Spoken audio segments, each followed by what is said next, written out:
साल था सन 1600। लंदन की ठंडी रात। कुछ व्यापारी एक कमरे में बैठे हुए थे। उनके सामने नक्शे खुले थे, जहाजों के हिसाब किताब रखे थे और दिमाग में सिर्फ एक सपना था, भारत के मसालों से पैसा कमाना। उस समय भारत दुनिया के सबसे अमीर इलाकों में गिना जाता था। यहाँ का कपड़ा, मसाले, रेशम, नील और चाय पूरी दुनिया में मशहूर थे। यूरोप के लोग भारतीय काली मिर्च को काला सोना कहते थे, लेकिन किसी ने भी उस रात ये नहीं सोचा होगा कि व्यापार करने निकली एक छोटी सी कंपनी आगे चलकर पूरे भारत पर राज करेगी। और सबसे हैरानी की बात यह है कि शुरुआत में ईस्ट इंडिया कंपनी कोई देश नहीं थी, कोई सेना नहीं थी, कोई राजा नहीं था। वो बस एक प्राइवेट कंपनी थी, बिल्कुल आज की किसी बड़ी कंपनी की तरह। फर्क सिर्फ इतना था कि आज की कंपनियां मोबाइल बेचती हैं, सामान बेचती हैं, और वो कंपनी यानी कि ईस्ट इंडिया कंपनी पूरे देशों को खरीदने निकल पड़ी थी। शुरुआत में उनके पास सिर्फ कुछ जहाज थे, कुछ 100 सैनिक थे और इंग्लैंड की महारानी से मिला एक कागज था जिसमें उन्हें एशिया में व्यापार करने की इजाजत दी गई थी। लेकिन धीरे धीरे उन्होंने ऐसा खेल खेला जिसे आज की भाषा में बिजनेस स्ट्रेटेजी कहा जाता है। और यही कहानी सबसे ज्यादा डरावनी भी है, क्योंकि उन्होंने भारत को सिर्फ तलवार से नहीं जीता, उन्होंने सिस्टम को समझकर जीता। शुरुआत में कंपनी भारत आई थी सिर्फ व्यापार करने के लिए। मुगल साम्राज्य उस समय बहुत शक्तिशाली था, अंग्रेज सीधे लड़ नहीं सकते थे, इसलिए उन्होंने पहले अनुमति मांगी। सूरत में छोटी फैक्ट्री बनाई गई और फिर धीरे धीरे अलग जगहों पर व्यापार केंद्र खोलने लगे। उस समय भारत में यूरोप की कई ताकतें मौजूद थी। पुर्तगाली, डच, फ्रांसीसी और अंग्रेज सब व्यापार करना चाहते थे, लेकिन अंग्रेजों की सबसे बड़ी ताकत था उनका धैर्य यानी कि पेशेंस। वो जल्दी में नहीं थे, वो पहले बाजार समझना चाहते थे। जैसे आज कोई बड़ी कंपनी पहले छोटे शहर में टेस्टिंग करती है और फिर धीरे धीरे पूरे बाजार पर पकड़ बनाती है।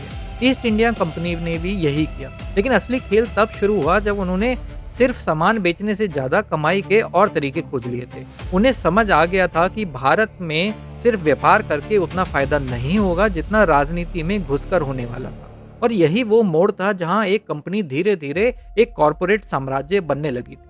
अब सोचिए, उस समय भारत एक देश जैसा नहीं था जैसा आज है। मुगल साम्राज्य कमजोर हो रहा था, अलग अलग नवाब, राजा और रियासतें अपने अपने झगड़ों में उलझी हुई थी। कहीं उत्तराधिकार की लड़ाई थी, कहीं सत्ता का संघर्ष और कहीं विश्वासघात। और कंपनी ने यही कमजोरी पकड़ ली थी। उन्होंने देखा कि भारत को हराने के लिए पूरे भारत से लड़ने की जरूरत नहीं है, बस भारतीय राजाओं को एक दूसरे के खिलाफ इस्तेमाल करना है। यही उनकी सबसे बड़ी रणनीति थी। प्लासी की लड़ाई इसका सबसे बड़ा उदाहरण है। बंगाल उस समय भारत का सबसे अमीर इलाका था। नवाब सिराजुद्दौला अंग्रेजों से नाराज थे क्योंकि कंपनी बिना टैक्स दिए व्यापार कर रही थी। लड़ाई की तैयारी हुई। अब सामान्य सोच यही कहती है कि अंग्रेजों ने अपनी ताकत से जीत लिया होगा, लेकिन असली कहानी कहीं ज्यादा चालाक थी। कंपनी ने सीधे युद्ध से पहले नवाब के अपने लोगों को खरीदना शुरू कर दिया था। मीर जाफर जैसे सेनापतियों को गुप्त यानी कि सीक्रेट वादे दिए गए, अगर तुम हमारा साथ दोगे तो तुम्हें नवाब बना देंगे। यानी कंपनी ने युद्ध मैदान से पहले दिमाग का युद्ध खेला और उसको जीता। और यही आधुनिक भाषा, बिजनेस की भाषा में इसे नेटवर्क कंट्रोल कहलाता है। प्लासी की लड़ाई में अंग्रेजों की सेना बहुत छोटी थी, लेकिन नवाब की सेना अंदर से टूट चुकी थी। कई लोग लड़ाई में खड़े रहे लेकिन लड़े ही नहीं, और कुछ घंटों में बंगाल कंपनी के हाथों में चला गया। लेकिन सबसे बड़ी बात यहाँ ये समझने वाली है, अंग्रेजों ने बंगाल सिर्फ जमीन के लिए नहीं लिया था, उन्होंने राजस्व लिया था, यानी कि टैक्स वसूलने का अधिकार। और यहीं से कंपनी का असली बिजनेस मॉडल शुरू हुआ। पहले वे इंग्लैंड से पैसा लाकर व्यापार करते थे, अब वे भारत से टैक्स लेकर भारत को ही जीतने लगे, यानी भारतीयों के पैसों से भारतीयों पर कब्जा। यही उनका सबसे खतरनाक मॉडल था। कंपनी ने एक तरह से खुद को सेल्फ फंडिंग मशीन बना लिया।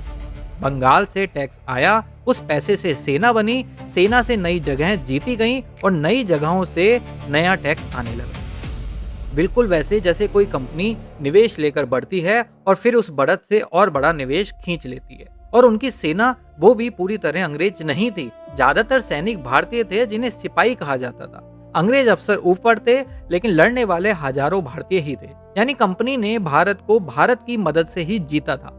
यही बात सबसे ज्यादा चौंकाती है। अब जरा उनके वित्तीय यानी कि फाइनेंस मॉडल को समझते हैं। ईस्ट इंडिया कंपनी दुनिया की शुरुआती जॉइंट स्टॉक कंपनियों में से एक थी। लोग उसमें पैसा लगाते थे, बदले में हिस्सेदारी लेते थे, यानी आज के शेयर बाजार जैसा शुरुआती रूप। अगर कंपनी को फायदा होता था तो निवेशकों को भी फायदा मिलता था। इसका मतलब ये हुआ कि कंपनी के पास लगातार पैसा आता रहा। वो जहाज बना सकते थे, हथियार खरीद सकते थे और सेना भी रख सकते थे। और क्योंकि कंपनी को ब्रिटिश सरकार का समर्थन भी था, इसलिए जरूरत पड़ने पर उन्हें राजनीतिक ताकत भी मिल जाती थी। धीरे धीरे कंपनी सिर्फ व्यापार नहीं रही, वो बैंक भी बन गई, सेना भी बन गई और सरकार भी बन गई। उन्होंने भारतीय राजाओं को कर्ज देना शुरू किया, फिर वही कर्ज दबाव बन गया। कई रियासतें कंपनी की मदद के बिना टिक नहीं सकती थी और कंपनी यही चाहती थी, ऐसा माहौल जहां राजा खुद कंपनी पर निर्भर हो जाए। बिल्कुल वैसे जैसे आज आप कोई बड़ी टेक कंपनी पहले लोगों को अपनी सेवा की आदत डालती है और फिर वही सेवा जरूरी बन जाती है। कंपनी ने भी यही किया, वे सुरक्षा देने लगे, फिर उसी सुरक्षा के बदले नियंत्रण लेने लगे। सब्सिडियरी अलायंस जैसी नीतियां इसी का हिस्सा थी। राजा से कहा जाता था, हमारी सेना रखो, आप बदले में हमें पैसा दोगे, और जब राजा पैसा नहीं दे पाता तो उसकी जमीन छीन ली जाती थी, यानी कि बिना युद्ध के कब्जा हो जाता था। सोचिए कितनी खामोशी से ये पूरा खेल खेला गया था। तलवार कम चली, हिसाब किताब ज्यादा चला, और यही कारण है कि ईस्ट इंडिया कंपनी की कहानी सिर्फ इतिहास नहीं बल्कि दुनिया की सबसे बड़ी कॉरपोरेट स्ट्रेटेजी में से एक मानी जाती है। उन्होंने समझ लिया था कि किसी देश को हराने का सबसे आसान तरीका उसकी राजनीति, उसकी अर्थव्यवस्था और उसके अंदरूनी झगड़ों को पकड़ना है। लेकिन इस कहानी में एक और दुखद बात छिपी है। कंपनी ने भारत को इसलिए नहीं जीता क्योंकि अंग्रेज किसी जादुई ताकत वाले लोग थे। उन्होंने जीता क्योंकि भारत अंदर से ही बटा हुआ था। कई भारतीय राजा अपने छोटे फायदे के लिए दूसरे भारतीयों के खिलाफ कंपनी से हाथ मिला रहे थे।